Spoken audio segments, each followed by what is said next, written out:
Welcome to la plage de Lacanau Beach. Ta reporter préférée is back in the YouTube game pour un reportage en immersion dans un surf camp. Pendant une semaine, on va apprendre à surfer dans une ville du sud-ouest de la France, en région Nouvelle-Aquitaine. Ce temple de la glisse serait, d'après les professionnels, un spot idéal pour s'initier à la pratique. Ok, le vent souffle offshore, on va aller choper une déferlante d'enfer. Suivez-moi générique. Je m'appelle Brice, je viens de Nice, puis surfeur winner, à Saint-Lô snowboarder. Je suis le roi de la glisse, pas besoin de notice. Sur les autres surfaces, je suis le roi de la casse. C'est le casse de Bryce, c'est le casse de Bryce, c'est le casse de Bryce. Du cash. Be nice with Bryce. Where are you from? Germany. Ah, ok, nice.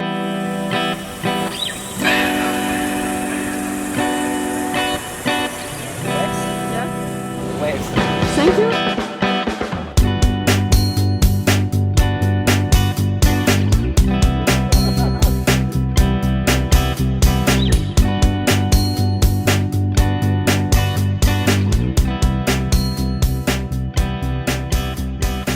Bonjour Jérôme. Bonjour Anaïs. Est-ce que tu peux te présenter rapidement donc, ton âge, ta profession actuelle et ton parcours aussi? Eh bien donc voilà, je m'appelle Jérôme, ça fait une quinzaine d'années que je travaille dans le surf. J'ai passé plusieurs diplômes en fait, j'ai passé un brevet d'état premier degré pour travailler sur les saisons puis faire de l'initiation dans le surf. Et puis après j'ai passé un deuxième degré qui m'a permis de faire du coaching un peu plus performance pour emmener des jeunes sur les compétitions et flirter un peu avec le surf de haut niveau. Là je sors de 15 ans de travail dans un surf club assez important à Lacanau. Qui s'appelle comment? Qui s'appelle le Lacanau Surf Club tout simplement. Et là du coup j'ai ouvert ma structure depuis 1 an et demi qui est essentiellement basée sur un surf camp et junior et adulte à la fois. Quelle est la différence entre adhérer à un club de surf classique et venir ici en immersion dans un surf camp? Donc la démarche n'est pas tout à fait la même puisque dans un club ça va s'apparenter un peu à un club de foot. On est là pour s'entraîner à l'année, venir faire des entraînements une fois ou deux à la semaine et puis préparer des événements sportifs comme des compétitions amicales ou fédérales. Le surf camp lui va s'adresser plus à des gens qui surfent un petit peu mais qui sont pas essentiellement tournés sur le surf. C'est plus une activité on va dire pendant les vacances. On va surfer tous les jours pendant 5 ou 7 jours pour vraiment faire booster son niveau sur une période assez courte.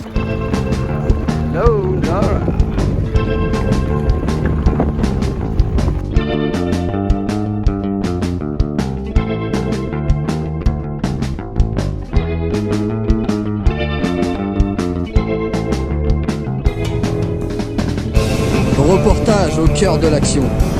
Allez, allez mon lapin.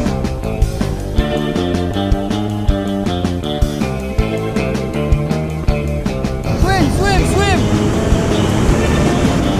Yep.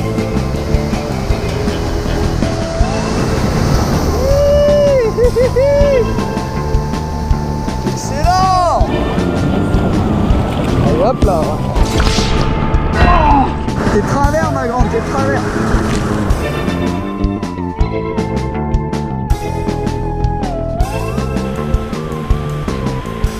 Allez, t'es bien là. C'est là.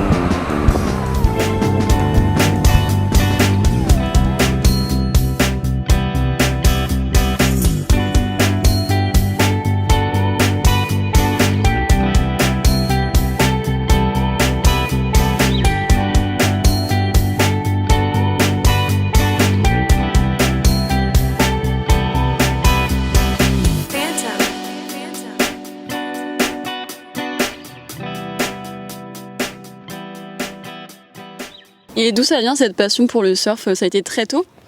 J'ai commencé assez tôt, ouais, en effet, vers 8 ans. J'ai commencé à surfer en Vendée, un peu pendant les vacances, un peu comme tout le monde, je pense. J'ai continué mes études parcours classique jusqu'à la fin du lycée pour avoir le bac. Et puis après, ensuite, je me suis un peu envolé dans le sud-ouest pour passer des diplômes et devenir moniteur, puis travailler sur les saisons, parce qu'effectivement, le surf, c'est quand même essentiellement sur la période estivale. Tu penses quoi du fait qu'il y a beaucoup moins de licenciés comparé aux pratiquants de surf? Alors je crois qu'il y a à peu près 10 000 licenciés en France sur 1 million de surfeurs.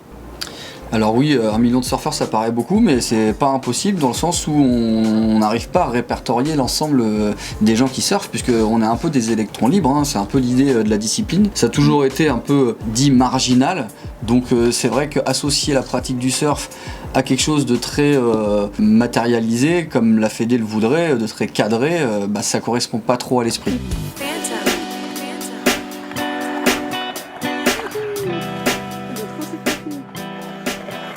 C'est en 1979 qu'est né le célèbre Lacano Pro, la première compétition professionnelle de surf en France. Encore aujourd'hui, tous les adeptes de la glisse s'y retrouvent pour se défier. De grands noms du surf y sont passés, comme Tom Curren ou encore Martin Potter. Et au fait, ici, on est au pump track de Lacano.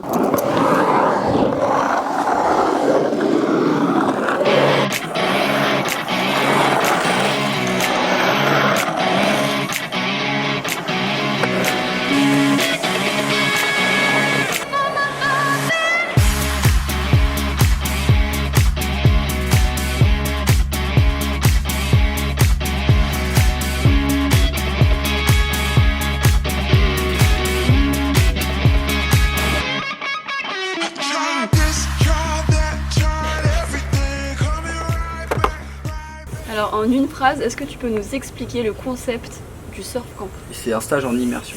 Moi c'est ce que je propose, que ce soit pour les mineurs ou pour des adultes, c'est les surfeurs entre eux, avec moi qui viens apporter mon expertise. Et quand on passe 5 jours, 6 jours, 7 jours d'affilée, vraiment en immersion dans le milieu du surf, on apprend beaucoup de choses et évidemment on progresse beaucoup plus vite. Et toi t'en penses quoi du fait que le surf soit maintenant ajouté à la liste des sports, des disciplines au JO?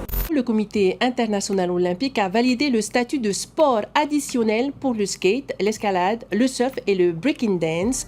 Est-ce que c'est une bonne nouvelle ou au contraire ça va apporter encore plus de personnes sur les plages et ça va être encore plus bondé? Si on continue à développer le surf, oui, il va falloir mettre des choses en place, un peu comme on fait au ski, hein, des zones bleues, des zones rouges, des zones noires. Ça pourrait se matérialiser avec de la signalétique, des drapeaux, des choses comme ça. Après, le tout c'est de le faire respecter, c'est toujours pareil.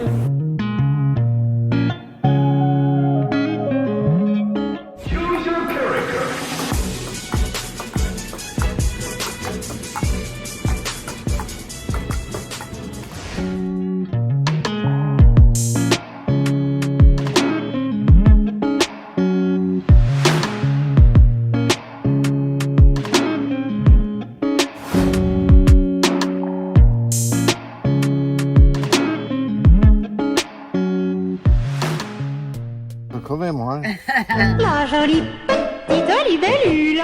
Après une balade en vélo électrique, ça s'annonce assez corsé. Maintenant on enchaîne sur du paddle. J'en ai déjà fait une fois et c'était assez physique. On va voir si c'est toujours la même chose.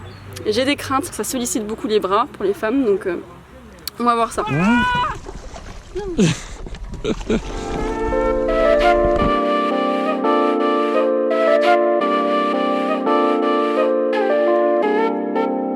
Un paresseux sur un paddle, en train de hurler à mort la difficulté qu'il a à pagayer.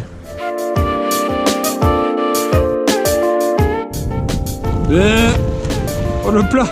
Ah le plat!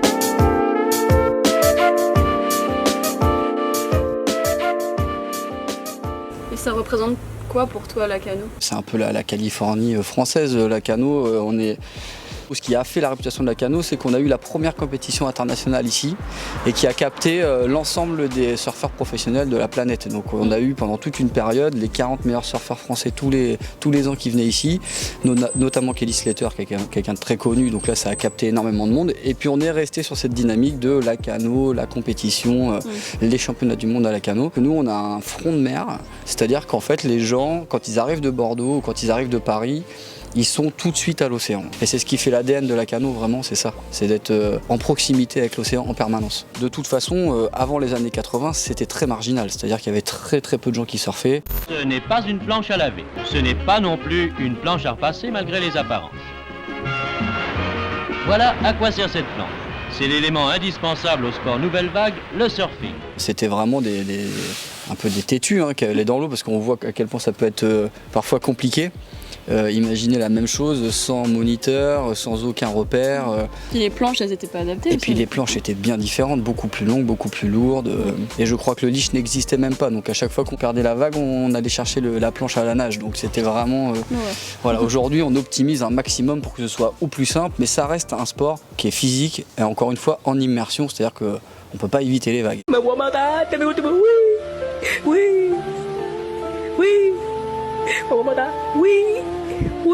On est dedans et il faut faire avec. Faut avoir peur. Voilà, exactement.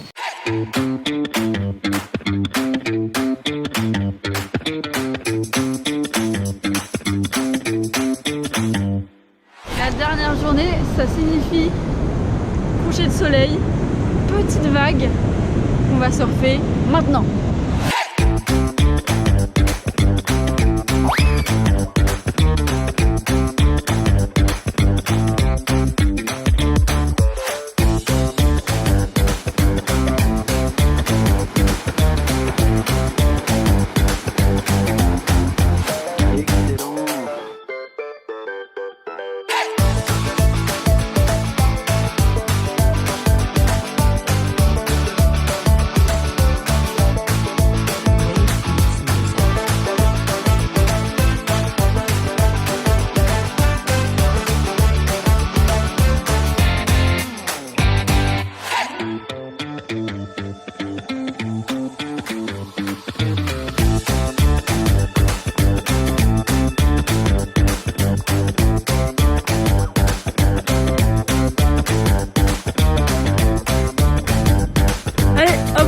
On avance.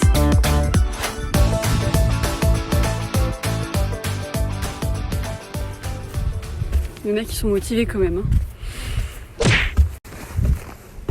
Nous voici sur la dune du Pilat, un véritable accident géologique. La nature a mis plusieurs millénaires pour accumuler cette dune. Ici, on a un panorama à 360 degrés, une vue magnifique sur le bassin d'Arcachon, le Cap Ferret et le bassin d'Arguin. C'est aussi le lieu idéal pour faire un petit pique-nique, un date romantique et pour profiter du coucher de soleil. C'est un peu la fin, regardez. Mais on a pu profiter de 5 minutes de coucher de soleil et ça valait le coup. On se trouve au Rainbow Café, c'est l'endroit parfait lorsqu'on a une petite fringale après un cours de surf bien mérité, bien intense.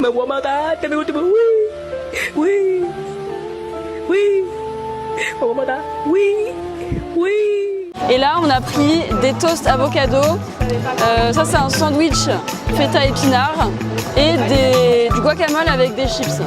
Et là on est bien.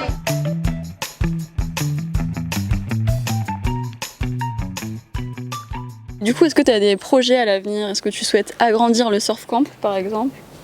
J'aimerais agrandir le surf camp, faire mieux ce qu'on fait déjà, et puis après, au fur et à mesure, voir comment ça peut grandir, évidemment. C'est toujours l'idée, hein. Mais toujours dans des proportions raisonnables. Et tu voudrais t'implanter en Australie, par exemple? Déjà fait, je suis revenu, ça y est. C'est l'heure du récap. En 5 sessions de 2 heures de surf, on a globalement tous progressé, malgré des niveaux très différents entre les membres du surf camp.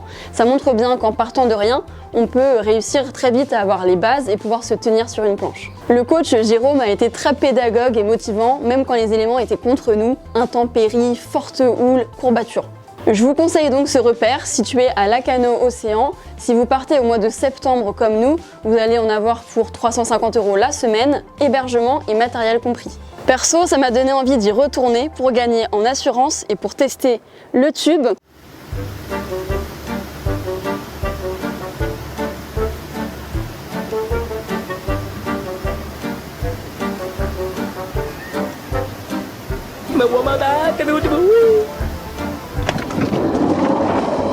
Par la suite, envisager la victoire aux épreuves de surf des JO 2024. On se retrouve là-bas. Ciao!